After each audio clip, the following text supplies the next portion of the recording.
లేనా ఎప్పుడు కంటి తీగలు పుట్టినట్టేనా? ఇప్పుడు మంచిగా వచ్చినాక ఏంది బుగ్గాను వాడికి ఏమైందండి?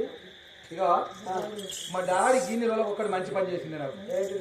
ఏమన్నా చెప్పన్నా కొడక కందికొండ కర్ణపు జిల్లాకు పోయి 7 నాగబండ్లు కొట్టుకొని పోయి ఎండి బంగారం మొత్తం నింపుకొని కప్పమంటే తాసీలు అసలు చేసుకొని కొడక తీసుకొని రా, మన దేశం మన రాజ్యం తిరిగి తెలవాలి అన్నాడు.